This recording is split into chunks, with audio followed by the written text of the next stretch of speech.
All right, let's be real. Leaving a stable career at Apple for the wild world of AI sounds crazy, right? But I did it. And today I'm going to tell you exactly why. Because trust me, this is about way more than just my story. Hi everyone, I'm Sabba, and this is my first video on this channel. If you're wondering who is this person and why is she talking about AI, that is a fair question. By the end of this video, you'll see why my journey from teaching to AI isn't just about career change. It's about how we all need to start thinking differently to keep up with this massive shift that's already happening. And more importantly, why our values aren't just guiding principles, they're the foundation for how we navigate making these choices. As my friend and author Brant Mansour shares, values aren't just words on a wall. They're the filter for every decision we make. And in a world that's being reshaped by AI, you'll see why this filter matters more than ever. Because AI isn't just changing how we work, it's forcing us to ask deeper questions about who we are, what we stand for, and how we want to show up in this new era. But let me take you back to where it all started, in a high school history classroom. And no, this isn't the story you're expecting. I've always been obsessed with helping people see what's possible.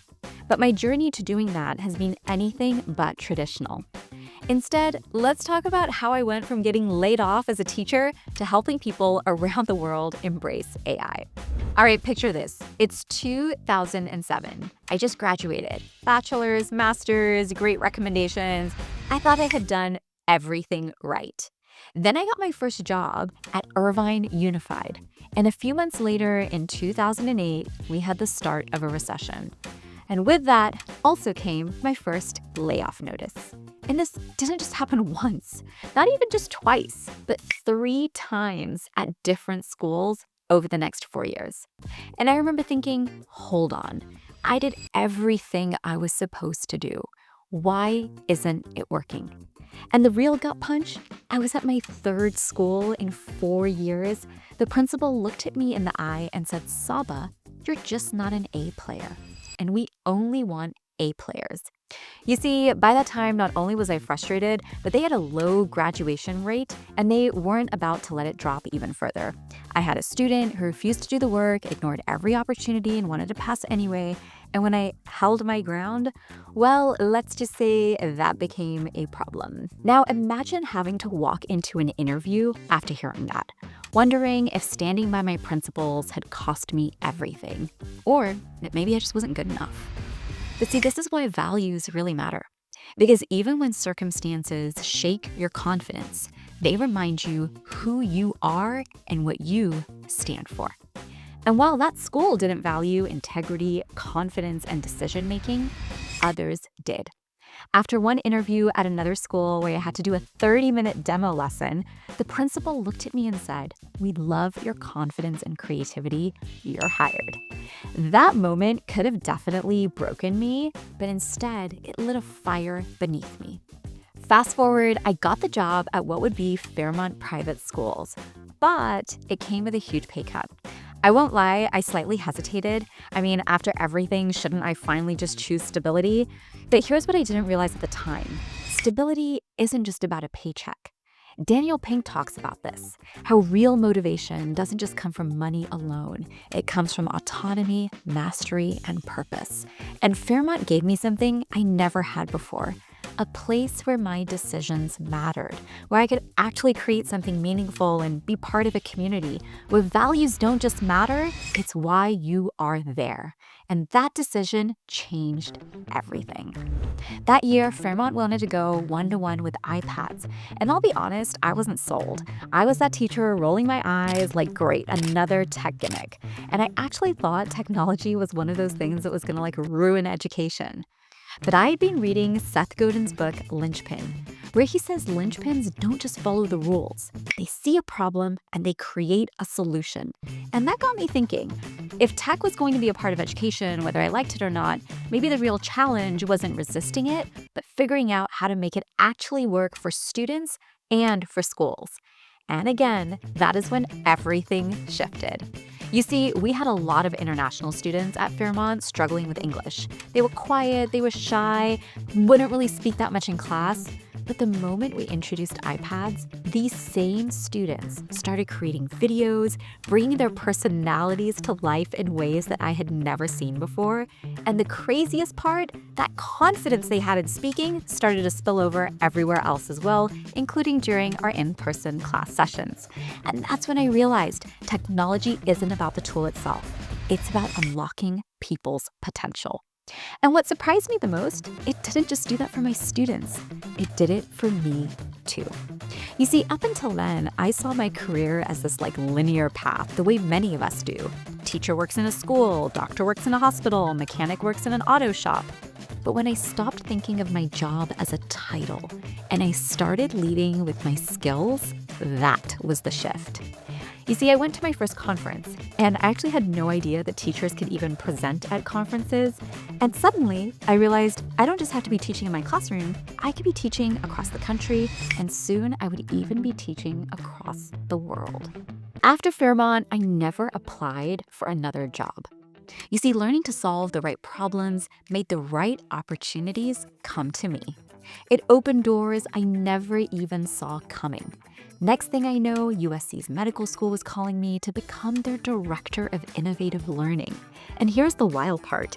USC didn't recruit me because I applied. They recruited me because of the work I was already doing. I had been helping my sister, who was a student in their program, figure out how she could use the iPad. Yes, it was just one student, and we were just doing one problem at a time. But that's the thing. When you solve a problem for one, you open the door to solving it for many. USC saw that and brought me in to help do it for all their students. And once again, it comes down to relationships, not just who we know, but how we show the work we're doing to other people, how we tell the stories about what's possible. Because when you hear people talk about the creator economy, that is what it is all about. You see, today, we're no longer just limited by job titles or having to wait for permission. The creator economy is about taking what you know, what you can do, and sharing it in a way that creates value for others.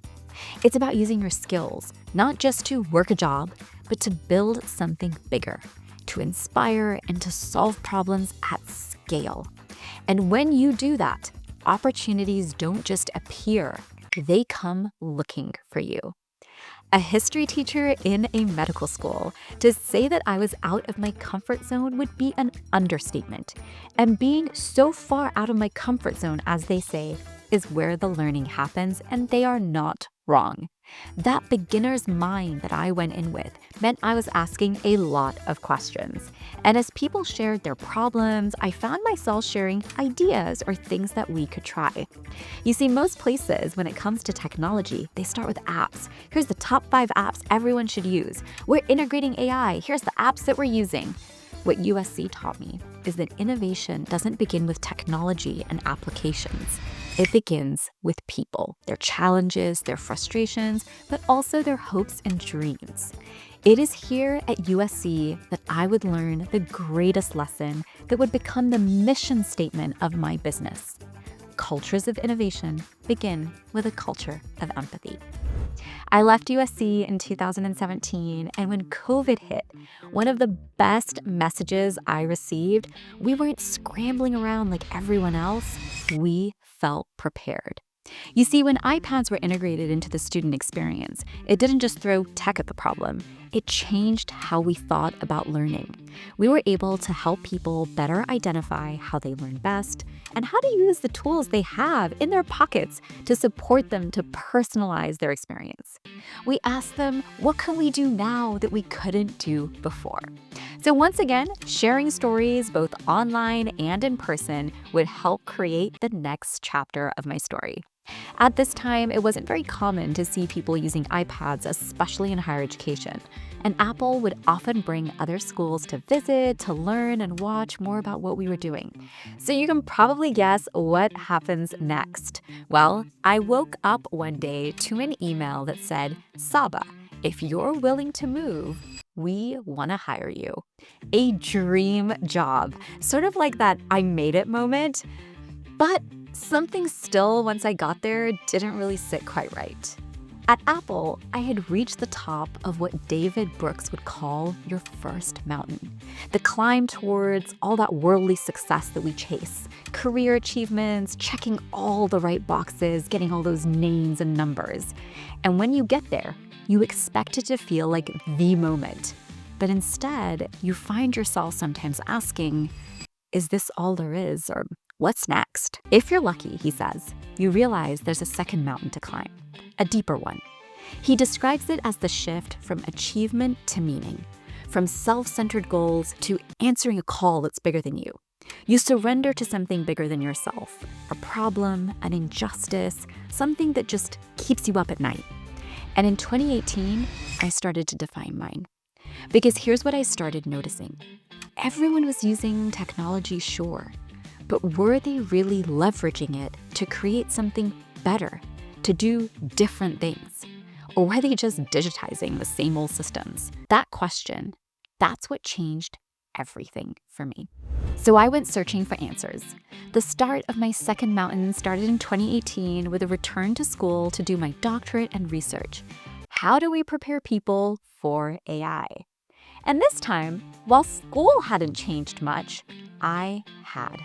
I felt empowered, not just by the technology itself, but by the possibilities that come from sharing online, sharing my story, my work, my learnings, not just in a classroom, but in an online setting.